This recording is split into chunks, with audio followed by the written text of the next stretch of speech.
കൂത്താട്ടുകുളത്ത് നടന്ന തട്ടിക്കൊണ്ടുപോകൽ CPM-ന്റെ അടിത്തറ ഇളക്കുകയാണ്. പ്രമുഖ CPM നേതാക്കളെല്ലാം ജയിലിൽ പോകാനുള്ള സാധ്യതയേറിയിരിക്കുന്നു. കൂത്താട്ടുകുളം നഗരസഭാ കൗൺസിലർ കലാരാജുവിനെ കടത്തിക്കൊണ്ടു പോകുന്നതിന് മുൻപ് വാഹനത്തിൽ നിന്നും വലിച്ചിറക്കി മർദ്ദിച്ചുവെന്നാണ് പോലീസിന്റെ FIR വന്നിരിക്കുന്നത്. ദേഹോദ്രവം ഏൽപ്പിച്ച ശേഷം കാറിൽ തട്ടിക്കൊണ്ടുപോയെന്നാണ് FIR-ൽ ഉള്ളത്. കുടുങ്ങാൻ പോകുന്നത് ചെറിയ നേതാക്കളല്ല, CPM ഏരിയ സെക്രട്ടറി, ചിലപ്പോൾ DYSP വരെ ഉണ്ടാകും എന്നുള്ള തലത്തിലേക്കാണ് വാർത്തകൾ വരുന്നത്.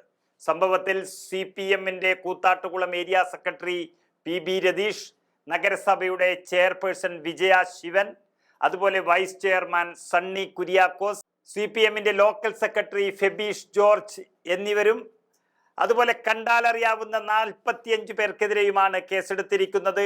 പ്രധാനപ്പെട്ട പ്രതികളായി ഈ പറഞ്ഞ നേതാക്കന്മാർ മാറുകയാണ്. തട്ടിക്കൊണ്ടുപോകൽ, ദേഹോദ്രവമേൽപ്പിക്കൽ, നിയമവിരുദ്ധമായി സംഘം ചേരൽ എന്നീ വകുപ്പുകൾ ചേർത്തുകൊണ്ടാണ് ഇപ്പോൾ കേസെടുത്തിരിക്കുന്നത്.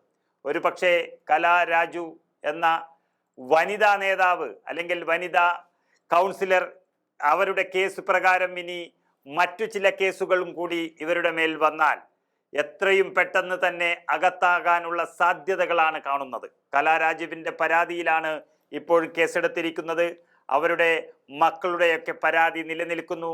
അതുപോലെ തന്നെ ഒരു സ്ത്രീയെ ഇത്രയ്ക്കും വളരെ നിഷ്ഠൂരമായി മർദ്ദിച്ചതടക്കമുള്ള കേസ് മറ്റു ചില ഏജൻസികൾ, അതായത് വനിതാ കമ്മീഷൻ പോലെയുള്ളവർ എടുക്കുക കൂടി ചെയ്താൽ ഒരു പക്ഷേ ഈ നേതാക്കളെല്ലാം വളരെ പെട്ടെന്ന് തന്നെ ജയിലിലാകും എന്നുള്ളതിൻ്റെ സൂചനകളാണ് ലഭിക്കുന്നത്. അവിശ്വാസ പ്രമേയ ചർച്ചയ്ക്കെടുക്കുന്ന വേളയിലാണ് CPM-ന്റെ കൗൺസിലർ കലാരാജുവിനെ നേതാക്കളെല്ലാം ചേർന്ന് തട്ടിക്കൊണ്ടുപോയത്. UDF-ന് അനുകൂലമായി കലാരാജു വോട്ട് ചെയ്യുമെന്ന് മനസ്സിലാക്കിയതാണ് ഈ തട്ടിക്കൊണ്ടുപോകാനുള്ള കാരണമെന്നാണ് ഇപ്പോൾ കണ്ടെത്തിയിരിക്കുന്നത്. അവിശ്വാസ പ്രമേയത്തിന്റെ ചർച്ചയുടെ സമയം കഴിഞ്ഞപ്പോൾ കലാരാജു അടക്കം എല്ലാവരും വീട്ടിൽ പോയെന്നും ആരും ആരെയും തട്ടിക്കൊണ്ടുപോയിട്ടില്ല എന്നുമായിരുന്നു നഗരസഭയുടെ വൈസ് ചെയർമാൻ സണ്ണി കുര്യാക്കോസ് പറഞ്ഞത്. എങ്കിലും അതൊന്നും വിശ്വസിക്കാൻ ആരും തയ്യാറായിട്ടില്ല. അതുപോലെ തന്നെ CPM-ന്റെ ജില്ലാ സെക്രട്ടറി മോഹനൻ പറയുന്നതും വിചിത്രവാദം തന്നെയാണ്. അവരെ തട്ടിക്കൊണ്ടുപോയത് CPM അല്ല, കോൺഗ്രസുകാരാണ് തട്ടിക്കൊണ്ടുപോയത് എന്നൊക്കെയാണ് അദ്ദേഹം പറയുന്നത്. അത്രയ്ക്കും ജനങ്ങളെ വിഡ്ഢികളാക്കുന്ന കാലാകാലങ്ങളായി CPM നടത്തി വരുന്ന അതേ വാദം തന്നെയാണ് ഇന്നും CPM നടത്തിയത്.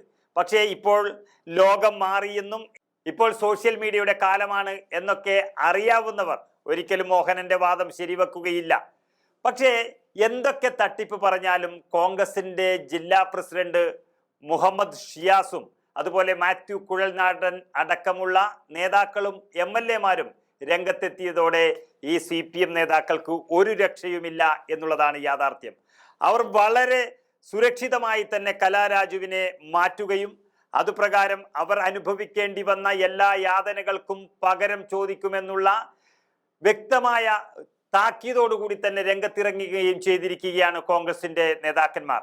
ഒരുപക്ഷെ കോൺഗ്രസിന്റെ കോട്ടയായ എറണാകുളം പോലെയുള്ള ജില്ലയിൽ CPM നടത്തിയ ഇത്തരം പേക്കൂത്തുകൾ അവരെ തന്നെ ഇല്ലാതാക്കുന്നതിന് തുല്യമായിരിക്കുന്നു എന്നുള്ളതാണ് സത്യം.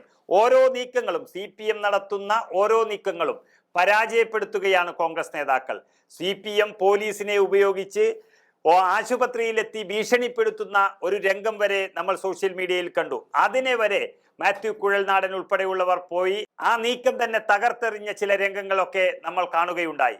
അതുപോലെ തന്നെ മുഹമ്മദ് ഷിയാസ് പോലീസിന് വ്യക്തമായ താക്കീത് നൽകുന്നതും മുന്നറിയിപ്പ് നൽകുന്നതും നമ്മൾ കണ്ടു. അതൊക്കെ നടന്നതിന് ശേഷമാണ് ഇപ്പോൾ കേസെടുക്കാനും പ്രമുഖ നേതാക്കളുടെ പേരിൽ FIR ഇടാനും CPM-ന്റെ പോലീസ് തയ്യാറായിരിക്കുന്നു, അല്ലെങ്കിൽ പിണറായി വിജയന്റെ പോലീസ് തയ്യാറായിരിക്കുന്നത്. ഇതിനർത്ഥം തന്നെ ഇത് CPM നേതാക്കളുടെ അകത്തേക്കുള്ള പോക്ക് എന്നുള്ളതിന്റെ സൂചനയാണ്.